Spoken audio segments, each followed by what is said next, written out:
Welcome my wonderful students to another video tutorial by SIR BOJ. Welcome to my channel, and today we'll be talking about clauses.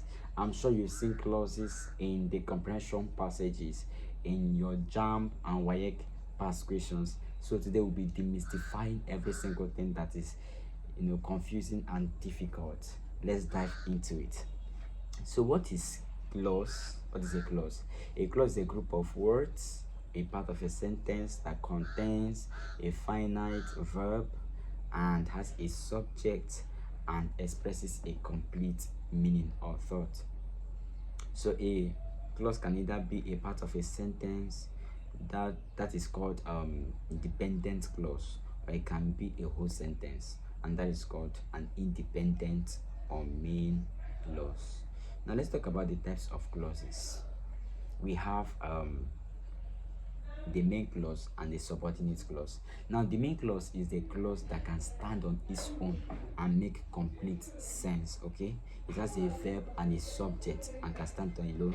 Okay, and is a complete sentence. For example, they like to stay in big houses. Okay, it makes complete sense as a sentence.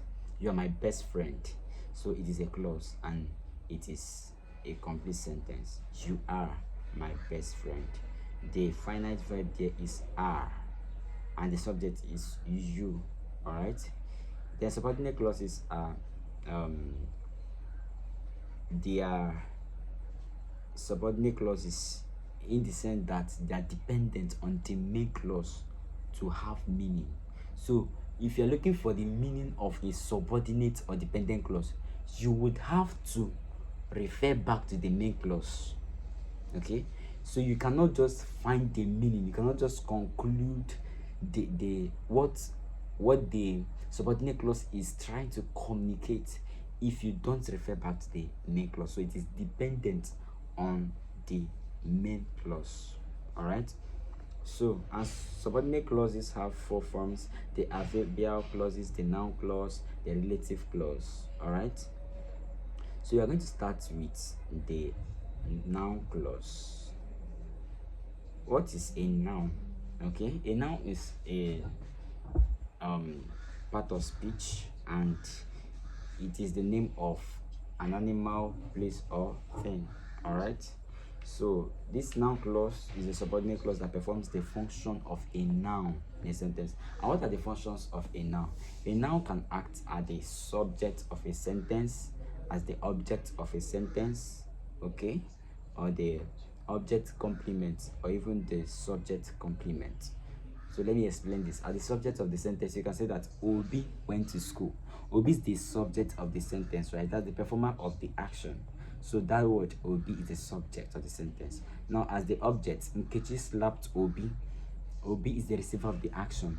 So that noun is the object of the sentence. All right, now let's give some examples. So when you say that the girls are twins is amazing.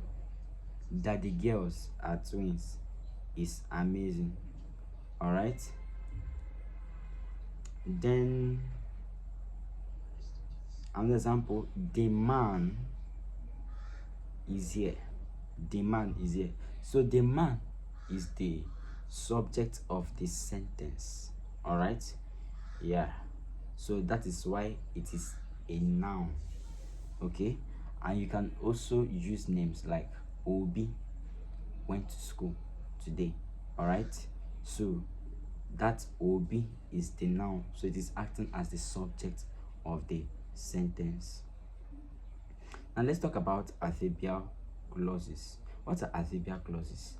Adverbial clauses, they function as adverbs in a sentence. Now what are adverbs? Adverbs are those words that add more meaning to the verbs. That means they modify verbs. All right, and how do they modify verbs? They modify verbs in the sense that they tell us more information, they give us more information with respect to time, the time when the action took place, the place where the action took place, how the action took place, how often the action takes place. Okay, that's why we have adverbial clause of time, adverbial clause of frequency, adverbial clause of place. Okay, adverbial clause of manner. All right, so in any of these, they give more information about the verb in that particular sentence. All right, so let me give you some examples. When John returned, he found his mother very ill. When John returned, he found his mother very ill. Obviously, this is adverbial clause of time because then also when. Okay, when John returned, he found his mother very ill. Okay, the girl cut her sister's nails while she was asleep. It's still adverbial clause of time. When did she? You can ask the question like this: when did the girl cut her sister's nail? When? So it is answering the question when. All right, while she was asleep. So the girl cut her sister's nail while she was asleep. Underline the part while she was asleep. So while she was asleep is the adverbial clause, and that is the adverbial clause of time. Yeah. So another example: because she loved him, she refused to acknowledge his flaws. Because she loved him, she refused to acknowledge his flaws. All right, this is obviously adverbial clause of reason. Yeah. Why? Okay, so adverbial clause of reason is answering the question why.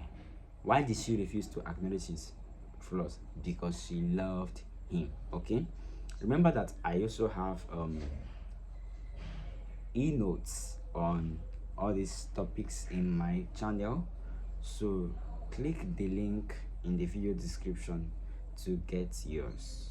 All right, and also join my WAEC and JAMB community via the links in the description. Yeah, so the next and last type of clause we're talking about is the relative or adjectival clause.